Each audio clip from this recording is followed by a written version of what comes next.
भोपाल में national rifle association of India के खिलाफ पुलिस ने आर्म्स एक्ट की गंभीर धाराओं में एफआईआर दर्ज की। कार्रवाई तब हुई जब जांच में पाया गया कि प्रतियोगिता में शामिल कुछ अंतर्राष्ट्रीय प्रसिद्ध शूटर्स को उनके लाइसेंस में दर्ज संख्या से ज्यादा कारतूस उपलब्ध कराए गए।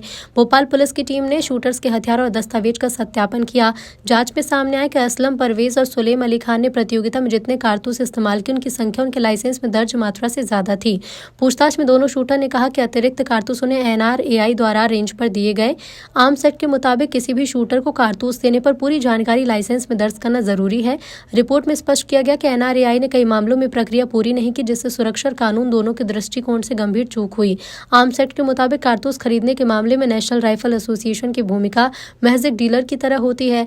जांच रिपोर्ट में सामने आया कि नेशनल राइफल एसोसिएशन ने कई शूटर को बिना लाइसेंस एंट्री के अवैध रूप से कारतूस बेचे हैं, जो सुरक्षा कानून की दृष्टि से लापरवाही है। पुलिस ने NRAI के खिलाफ मामला दर्ज किया है और जांच अधिकारियों का कहना है कि वो पता लगा रहे हैं कि पिछले आयोजन में इस तरह की अनियमितताएं हुई या नहीं। भोपाल पुलिस कमिश्नर हरिनारायण चारी मिश्र ने कहा कि पिछले कुछ दिनों में पुलिस ने आर्म्स एक्ट के प्रावधान के सही अनुपालन को सुनिश्चित करने के लिए कई जांच की। इन निरीक्षणों के दौरान कई स्थानों पर अनियमितताएं पाई गई। आगे भी कार्रवाई की जा रही है। भोपाल में खेल प्रतियोगिता के नाम पर कारतूसों की खरीद फरोख्त पर कलेक्टर भोपाल ने पहले भी सख्ती दिखाई थी।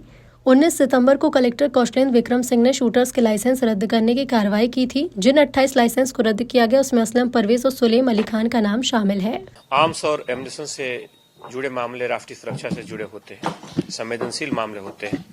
ऐसे मामलों में पिछले दिनों एक कमेटी ने जांच की थी और उस समिति की जांच में कुछ तथ्य पाए गए थे, जिसमें खास तौर पर जो प्रावधान है उन प्रावधानों का समुचित पालन हो, और अगर पालन नहीं हो रहा है तो अगर किसी स्तर पर अगर कोई अनियमितता हुई हो तो उन बिंदुओं पर जांच के लिए इस कमेटी ने कुछ संस्तुतियां की थी।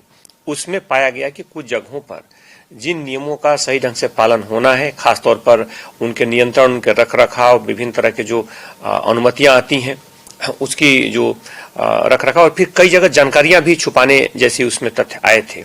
इन सारे मुद्दों को ध्यान में रखते हुए उसमें 30 आर्म्स एक्ट के अंतर्गत कार्रवाई संबंधित संस्था के विरुद्ध की गई है। सर, इसमें जो इवेंट हुआ था शूटिंग एकेडमी में, दिल्ली से भी इसमें कुछ लोग आए थे, क्या टीम दिल्ली भी जाएगी? ये मामला कोई अभी का नहीं है, तत्कालिक किसी एक घटना पर नहीं। लंबे समय में विभिन्न तरह के जो प्रावधान है और खासतौर पर आर्म्स एक्ट का सही ढंग से पालन हो, रख रखाव और इनके नियंत्रण प्रबंधन की जो बात है, इसमें आर्म्स एक्ट में जो विभिन्न एजेंसियां प्राधिकृत की गई हैं, ऑथराइज्ड की गई हैं, उनकी भूमिका और बहुत सारे इससे जुड़े जो सुरक्षा से जुड़े जो मुद्दे हैं उनके बारे में जांच की गई थी, और उस जांच में जो तथ्य पाए गए हैं उसके आधार पर कार्रवाई की गई है।